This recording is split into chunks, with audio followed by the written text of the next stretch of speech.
Halo teman-teman, di video kali ini di mata kuliah Sosiologi Gender dan HAM, kami akan membahas tentang kesetaraan gender dalam pekerjaan. Adapun nama kelompok kami, yang pertama ada Joanna Evelyn, kemudian saya sendiri Maya Gustiani Putri, dan yang terakhir ada Ayu Dea Pitria. Selamat menyaksikan ya teman-teman, semoga bermanfaat bagi kita semua. Pengertian gender. Gender adalah suatu konstruksi atau bentuk sosial yang sebenarnya bukan bawaan lahir, sehingga dapat dibentuk atau diubah, tergantung dari tempat, waktu atau zaman, suku atau ras atau bangsa, budaya, status sosial, pemahaman agama, negara, ideologi, politik, hukum, dan ekonomi. Oleh karenanya, gender bukanlah kodrat Tuhan, melainkan buatan manusia yang dapat dipertukarkan dan memiliki sifat relatif. Kesetaraan gender. Kesetaraan gender merupakan isu yang sering menjadi topik bahasan ketenagakerjaan di Indonesia. Hal ini disebabkan oleh adanya perbedaan perlakuan antara pekerja perempuan dengan pekerja laki-laki.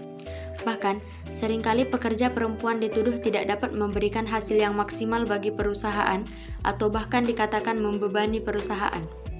Berbicara mengenai pekerja perempuan, tentunya tidak dapat dipungkiri dari sudut pandang sosiologi bahwa kedudukan perempuan tidak sama dengan kedudukan laki-laki. Secara tidak langsung, hal ini teradopsi dalam lingkungan kerja, sehingga kedudukan perempuan seolah-olah dinomorduakan. Pembangunan nasional. Pembangunan nasional bertujuan untuk meningkatkan kualitas sumber daya manusia dan mewujudkan kesejahteraan rakyat. Peningkatan kualitas SDM sebagai salah satu kunci keberhasilan pembangunan, disesuaikan dengan keberagaman aspirasi dan hambatan kemajuan kelompok masyarakat laki-laki dan perempuan.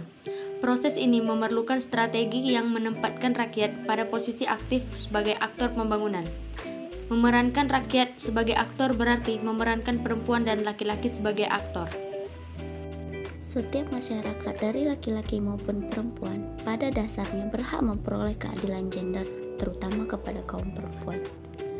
Keadilan gender yang dimaksud adalah adanya derajat dan posisi yang setara antara laki-laki dan perempuan di dalam masyarakat untuk melakukan aktivitas di berbagai bidang seperti bidang pekerjaan khususnya, dan mampu berperan dan berpartisipasi dalam kegiatan politik, hukum, ekonomi, sosial budaya, pendidikan, dan pertahanan, dan keselamatan kerja nasional, serta kesamaan dalam menikmati hasil pembangunan tersebut. Laki-laki sebagai mitra.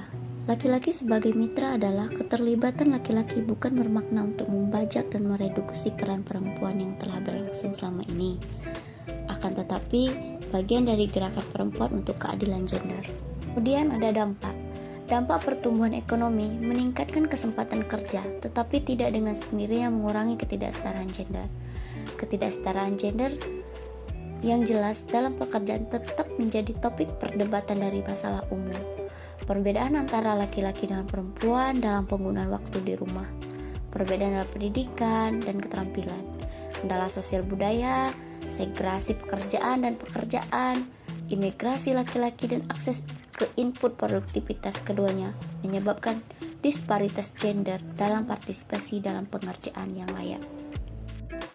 Adanya ketidaksetaraan gender di Indonesia, khususnya di bidang ketenagakerjaan, dapat dijelaskan dengan rendahnya akses perempuan terhadap kesempatan kerja dibandingkan laki-laki. Perempuan cenderung bekerja dengan upah yang lebih rendah dari laki-laki. Diskriminasi gender di bidang ketenagakerjaan muncul karena masih adanya kesalahpahaman di masyarakat tentang pengertian ketidakberuntungan, ketergantungan, prasangka, kekerasan, dan tekanan publik.